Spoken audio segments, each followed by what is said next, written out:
Hello everyone, welcome to Full Moon Movies. Demon Pond is not a film in the traditional sense. It is a living folktale, a spiritual riddle told through cinema, directed by Masahiro Shinoda, adapted from the 1913 stage play by Kyoka Izumi. This is a film that refuses to be bound by the rational world. Instead, it exists in the space between myth and dream, where nature remembers promises long forgotten by man. The Criterion release preserved this eternal world in high definition and clarity, not just to be watched but to be contemplated, because Demon Pond is not merely a story but a warning disguised as poetry. The film begins with Goken Yamazawa, a wandering scholar whose curiosity leads him deep into the remote mountains of Ichin province. Now, what there he finds is not a village, but a realm suspended in time, untouched by modernity, guarded by ancient fate. The village is blessed with abundant crops and pure water, but this prosperity is not a gift. It is borrowed on a sacred promise. Every night, the temple bell must be rung to appease the spirit of Demon Pond, where a great dragon god sleeps beneath the surface. The sound of the bell falls silent, the dragon would awaken, unleash a flood that would sweep the land into ruins. Gauken meets Princess Yuri, bound by duty to ring the bell. She is both human and mythic, a figure of grace trapped in a contract between the worlds. Her life is not her own, it is an extension of the promise made by her ancestors.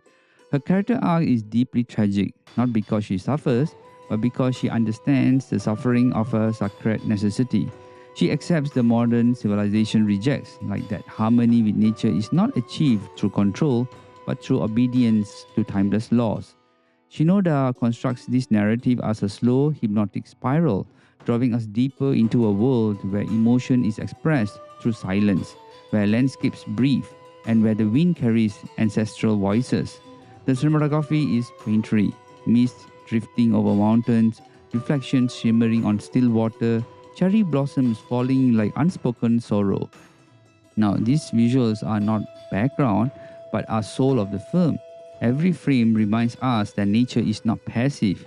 In fact, it watches, remembers, and responds. As Goken feels in love with Yuri, he is torn between personal desire and spiritual truth. His journey becomes a confrontation with the modern mind, that the belief that man can break a promise if it leads to personal freedom. The film challenges this belief at its core. The bell is not a symbol of oppression, it is a covenant between humans and divine.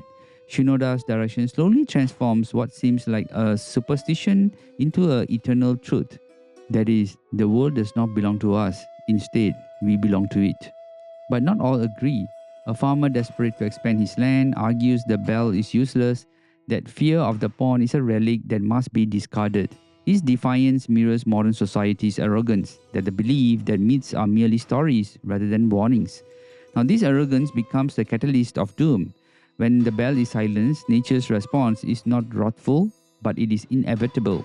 The pond awakens, the dragon stirs, darkness sweeps over the village, not as punishment, but as a consequence. The final act of Demon Pond is hauntingly beautiful. You will see that the boundary between the human and the supernatural dissolves. Characters transform into spirits, illusions merge with reality, and the world returns to its primordial state. Gaken and Yuri, now fully realized as mythic beings, ascend into legend. Tragic lovers whose sacrifice becomes the final act of devotion that restores balance. The ending offers no comfort, only reflection. Nature reclaims its order, humans must remember or be forgotten. Now, let's look at the themes and meaning of this movie. Demon Pond is a critique of modernity's severance from spiritual responsibility. It speaks of a world where economic desire overrides sacred duty. The pond is a metaphor for Earth itself, which is like a living force bound in silence, waiting for reverence or destruction. The bell symbolizes memory. To stop ringing it is to forget our origins. The film also asks the audience, what happens when a civilization forgets its promise to the nature world? The answer is not speculative, it is already happening. Now, the Criterion release enhances this mythical experience with a remarkable transfer.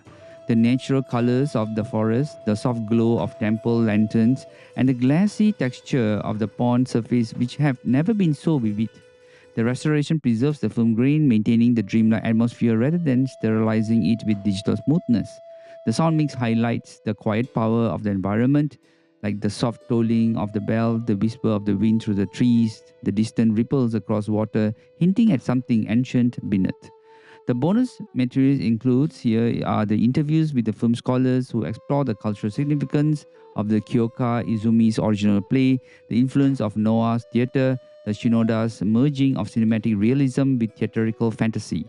The packaging itself features artwork depicting the dragon coiled beneath the still water, which is an image that captures the film's essence, that danger hidden beneath tranquility. Now, at the release, this movie, Demon Pond, received mixed reactions. Some critics hailed it as a masterpiece of allegorical cinema, praising its poetic restraint and spiritual insight. Others found it slow, overly theatrical, and opaque. For example, criticizing its pacing and refusal to adhere to conventional storytelling structures. But over time, it has been re-evaluated as a profound meditation on environmental ethics and the cost of cultural amnesia. What some once dismissed as fantasy is now seen as a prophecy. In conclusion, Demon Pond endures not because of spectacle, but because it whispers the truths that modern civilization has forgotten how to hear. It reminds us that myths are not just stories told to entertain the past, but they are warnings sent to protect the future. The film is a mirror reflecting our current age of ecological crisis, spiritual disconnection, and relentless consumption. And though it is quiet in power, it offers a final question to the audience. It asks, if the bells of our world fall silent, who will remember the promise we made to the earth? Now, this movie is a must-watch.